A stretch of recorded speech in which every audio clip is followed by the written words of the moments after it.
పరిస్థితి నైవేద్యం ఓం సాంబ్రాణి అవతారాలు వేసినా సరిపోతాయి. మళ్ళీ అక్షంతలు పట్టుకోండి.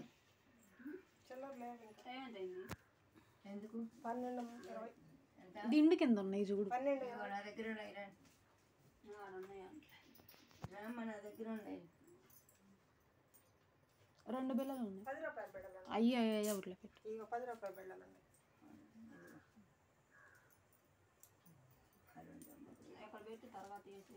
అయ్యో 10 రూపాయల బిళ్ళలు అయ్యి.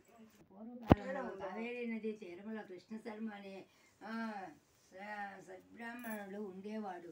అతడు అనేక శాస్త్రాల్లో ఎంతో ప్రావీణ్యం సంపాదించి ఆ ఊరిలోని వేద పాఠశాలలో ఉపాధ్యాయునిగా పనిచేసేవాడు. అతని భార్య అన్నపూర్ణమ్మ ఎంతో గుణవంతురాలు. కృష్ణశర్మకు 2 కుమారులు. ఆ ఇద్దరు ఆ వేద పాఠశాలలోనే చదువుకుంటున్నారు. కృష్ణశర్మ భార్య అన్నపూర్ణమ్మ పేరుకు తగ్గట్టుగా ఇంటికి వచ్చిన వారందరినీ ఎంతో ఆదరించేది. ఆ సమయంలో వచ్చిన అతిథి పైన భోజనము వచ్చిన వారందరినీ ఎంతో ఆదరించింది. ఆ సమయంలో వచ్చిన అతిథి భోజనము పెట్టకుండా భార్యాభర్తలిద్దరికి దయాగుణం ఉండడం చేత ఆ ఇంటికి వచ్చిన వారికి అతిథి మర్యాదలకు లోటు ఉండేది కాదు. ఏదైనా సలహా అంటుంటే కృష్ణశర్మ వద్దకు వచ్చిన వారికి కూడా అన్నపూర్ణమ్మ భోజనం పెట్టింది. లోటు ఉండేది కాదు. ఏదైనా సలహా నిమిత్తము కృష్ణశర్మ వద్దకు వచ్చిన వారికి కూడా అన్నపూర్ణమ్మ భోజనం పెట్టి పంపేది. రోజులు ఇలా గడుస్తూ ఉండగా ఒకనాడు అన్నపూర్ణమ్మకి కుడికాలు చాలా నొప్పి చేసింది. అడుగు తీసి అడుగు వేయటం కష్టముగా ఉంది. ఊర్లోనే వైద్యునికి చూపిస్తే కొన్ని మందులు ఇచ్చాడు. 2 మాసాలు వాడినా ఇంత ప్రయోజనం లేకపోయింది. అన్నపూర్ణమ్మకు రోజు చీకటితోనే నిద్రలేచి బావిలో నీళ్లు తోడుకొని సన్నీటి స్నానం చేసే అలవాటు ఉండేది. మడితోనే వండి ప్రతిరోజు దుర్గామాతను పూజ చేసి నైవేద్యం పెట్టింది.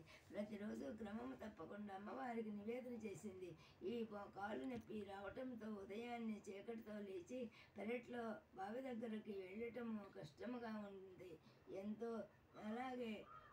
అలాగే నెట్టుకు వస్తుంది. ఇలా ఉండగా ఒకనాడు తెల్లవారుజామున అన్నపూర్ణమ్మకు చీకట్లో కాలు ఏదో రాయి మీద పడి తూలి కింద పడింది. అక్కడితో కాలు చాలా నొప్పి చేసింది. వైద్యుడు వచ్చి చూసి 2 నెలలు మంచం మీదనే ఉండాలన్నాడు.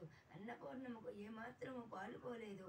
ఇలా మంచం మీద పడితే ఇంట్లో పనిచేసేది ఎవరు? భర్తకు, కుమారులకు వారి వారి పనులతోనే సరిపోతుంది. జగన్మాతకు ఉదయాన్నే నైవేద్యం ఎవరు పెడతారా అని ఎంతో బాధపడింది. భర్త ఆమెను ఓరడించి తాను వడి కట్టుకుని నైవేద్యం పెడతానని అన్నాడు. కృష్ణశర్మ భార్య బాధ చూడలేక ఇలా అన్నాడే కానీ వంట చేయటము తన వల్ల కాలేదు. పనులన్నీ చేసుకొని వేద పాఠశాలకు వెళ్ళేటప్పటికీ చాలా ఆలస్యమయ్యేది. భర్త పరిస్థితి చూసి అన్నపూర్ణమ్మ జగన్మాతను తన బాధ నుంచి త్వరగా బయటపడవేయమని వేడుకుంది.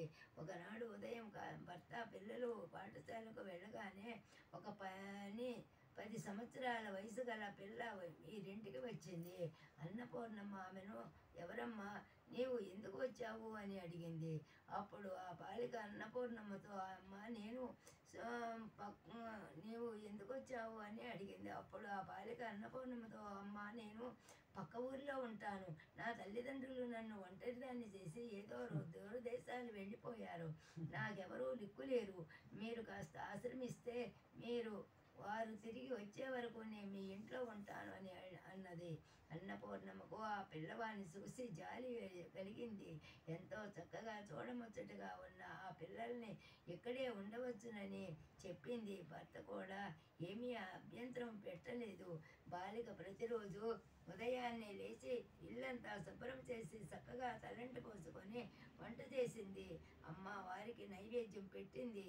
అందరూ నిద్ర లేచేటప్పటికీ వంట పూర్తిగా చేసి సిద్ధం చేసేది. అంతేకాదు అన్నపూర్ణమ్మకు ఏది కావలసిన క్షణములో తెచ్చి ఇచ్చేది. కాలుకు రోజు మందు రాసేది. వేళకు మంచం మీద భోజనం తెచ్చి ఇచ్చేది అన్నపూర్ణమ్మను ఈ బాలిక చూసి ఎంతో మురిసిపోయింది. నెల రోజుల్లోనే అన్నపూర్ణమ్మ ఎంతో కోలుకుంది. నెమ్మదిగా మంచం దిగి పనులు చేసుకోవటం మొదలుపెట్టింది. ఆ బాలిక వచ్చిన వేళ విశేషము వల్లనే ఇదంతా జరిగిందని తలించింది. ఆ రోజు రాత్రి భర్తతో ఆ బాలికను ఎప్పటికీ మన ఇంట్లోనే ఉంచుకొని మనమే ఆమెకు పెళ్లి చేయాలని సిద్ధం చేశారు. భర్త అందుకు సంతోషము ఒప్పుకున్నాడు. అన్నపూర్ణమ్మ సంతోషంగా నిద్రపోయింది. నిద్రలో ఆమెకు ఒక అద్భుతమైన కల వచ్చింది. ఆ కలలో ఒక దేవత ప్రత్యక్షమయ్యి ఇలా అన్నది, అన్నపూర్ణమ్మ, నేను సుభదుర్గను, ఎల్లప్పుడూ నన్ను కొలిచేవారిని నిత్యము రక్షిస్తూ ఉంటాను. నీవంటే నాకెంతో అభిమానము. అందుకే నేను ఈ బాలిక రూపంలో మీ ఇంటికి వచ్చాను. నీవు పూర్తిగా అప్పుడు కల్లో కనపడి చెప్పితే అప్పుడు అమ్మ అనుకుని అప్పుడు తెలుసుకుంది. కోరుకున్నావు, ఇక నేను రేపు ఉదయం నుంచి నీకు కనపడను. ఈ ఇద్దరు దంపతులు ఒక సౌశల్యం నన్ను ఎంతో ఆనందింపజేసింది. మీ కుటుంబం కలకాలము సుఖముగా ఉంటారు అని చెప్పి మాయమయ్యింది. రేపు మీరు కూడా అలా ఉండాలి, అలా చెయ్యాలి. మరునాడు నిద్ర లేవగానే కలలో చెప్పినట్లుగానే ఆ బాలిక కనపడలేదు. అన్నపూర్ణమ్మ ఎంతో ఆశ్చర్యమయ్యింది. ఆ జగన్మాతని నీ చేతనే సేవ చేయించుకొని ఉన్నాను తల్లి. నీ వర్షిసు శేషైన నిన్ను గుర్తుపట్టలేకపోయానే. ఎంతటి మూర్ఖురాలని, సృష్టి మొత్తము నీ సేవకే పరిమితమై ఉంటున్నాను. నీవు వచ్చి నాకు సేవ చేసావా తల్లి? ఆహా, ఏ భాగ్యము, నా భాగ్యం ఏమని చెప్పుదునని ఆ తల్లిని ఎన్ని విధాల వేడుకొని వచ్చింది, స్తుతించింది. అటు తరువాత కృష్ణశర్మ కుటుంబం అంతా నిత్యము ఆ సుభదుర్గాదేవిని కొలుస్తూ కలకాలము సుఖముగా జీవిస్తూ చివరిన ముక్తిని పొందారు. చతుర్థాధ్యాయం సమర్పయాదేవి సర్వభూతేషే దయామయ సమస్తత నమస్తుతే నమస్తుతే నమో నమః.